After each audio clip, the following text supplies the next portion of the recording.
Hey guys, let's go down this rabbit hole. I'm tapped into an energy that's struggling a little bit with maybe a relationship that's kind of like run its course. Oh, too many. Okay, so the way that this spread works, it's kind of like talks about your perils going down the rabbit hole, what you're kind of learning, the madness of it all these things, and then it transforms the energy into like the wisdom and the ascent and the awakenings out of the rabbit hole. So for the first one, you get find the lesson. This is what you need to follow, create, or be inspired by. It's an opportunity for you to kind of find the lesson and the purpose in the situation that you're already dealing with right now. And you need to be able to release this fear that you're not kind of growing stronger, that you're not becoming braver, and you're not, like, you really need to release it and find a new perspective, like finding the lesson in all of this and becoming braver to be able to go, you know what, this is teaching me a lesson in some way, shape, or form. The thing that you're going to need to be releasing is you need to release your boundaries that you have to kind of be your own person, to be unique, to be curious about the person that you're going to be transforming into.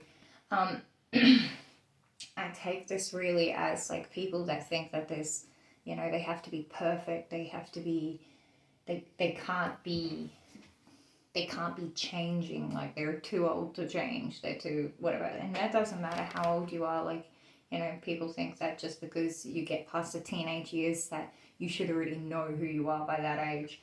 The madness of the situation, card 4, is like the really big challenges, like the biggest challenge that you're going to be having. And this is a nature communication card in reverse, which it talks about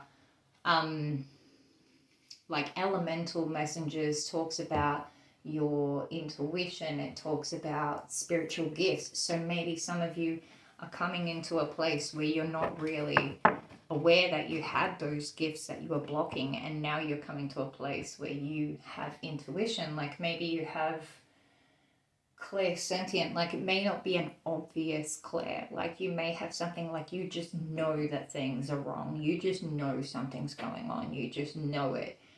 You may have sensations in your body, you may have ringing in your ear, you may have prophetic dreams, you may have things, and you need to really open up to the possibility that this, you know, going through this situation, it was really hard, but now you're opening up a new door where you can know that these things are coming for you.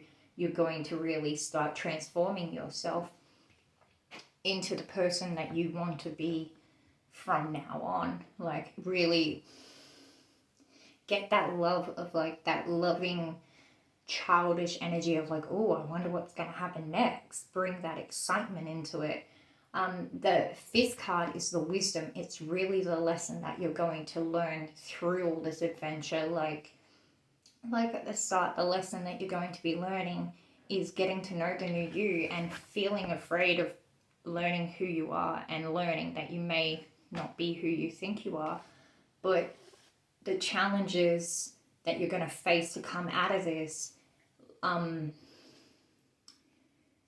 like the way that you're going to be able to make a comeback, the way that you're going to be able to come out of that cocoon and really show people the new you, is to start talking some sense. Like no more talking nonsense, no more talking the way that you used to talk, no more, you know, you've now come out of this cocoon stage where you're starting to realize that you may be spiritual, you may have gifts, you may have things that you were doing that you no longer want to do anymore. And so now it's time to talk sense about them and talk as if you are the person who you're going to be transforming into, because now you're coming out of this stage you're going to need to talk as if you are that person. You're no longer falling into your conditioning and talking like the person you used to be. And some people are going to really not like that, but that's kind of going to be, you're learning those lessons that you're going to need to shed away some people. Like, some people are not going to be aligned on your path, and they're not meant to be aligned onto your path. And one of the best benefits of coming out of this adventure is the integration of all of this. Getting out of the dreamlike world and the cocoon stage of it all, and you're going to really stop, like, this is in the reverse. It's Never Jam Today, which is basically like talking about unkept promises, talking about sweet talking, empty words, not living in the moment and just living in a fantasy life. And now you're really bringing in what you truly desire into the real world. But because it's in reverse, it's a matter of, these two cards really go together. The challenge and the ascent. Once you really stop talking nonsense and start talking how you truly are now, once you've come out of that cocoon stage, you'll start to realize how much was empty promises and how much was you just talking about, I'm going to do this, I'm going to do that, like living in a state of other people's expectations for you instead of how you truly want to live your life. And the awakening part, the last card, which is one of the most important cards at the end of this, it's how you, like, when you do change, how exactly will you have changed? This card indicates how exactly you will change and how you're going to be able to help everyone, I guess, like what you're willing to give to the world now as a part of going through all these challenges. And I see it as, instead of, in a negative light, like being a people pleaser, I see you trying to finally please yourself and coming to a place where you're pleasing the people you need to please. Like, it may be a matter of, like, you need to grow in some stages. Like, you need to please the people that are important to you and the people that actually do matter, who are on this new path with you, and not necessarily putting all your stock into people who don't matter on this path, I guess. Like, the people who are not helping you grow are not going to matter as much as the people who are there to watch you thrive, as well as there to help you pick up the pieces when you fall to shit. Like, it's really about segregating yourself to a point where you can say, yes, this 3D experience is important. I am going to have to try and put work towards all this stuff, to have a job, to have money, to have a career, to do whatever. But figuring out what is the most important stuff for you, and really when you go through all these trials and tribulations and you start becoming the new person that you are, you're going to realize that people pleasing everyone is not quite possible, and you can't really go ahead and please everyone at the same time, as well as completely disregarding all of your necessities. Like, now that you're this new person, what is really important for you? Are you going to make every moment count? Like, you need to make every moment count. So while your job and while money and all this may be important to you, it may not be as important as your freedom or your artistic, expression. Or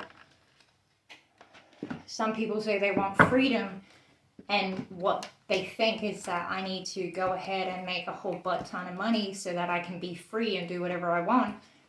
But you're in a position now where it's like, you may not be in a financially abundant position if you look at it through that looking glass. Like, I'm not financially abundant, I haven't got a load amount of financially abundance. Like, but do you need that much financial abundance in order to be free? Like, if you want to have a butt ton of money so that you can travel the world, who said you can't travel the world without being filthy rich? Like, and this is where you're going to check your priorities, and you're going to check what makes your world work for you.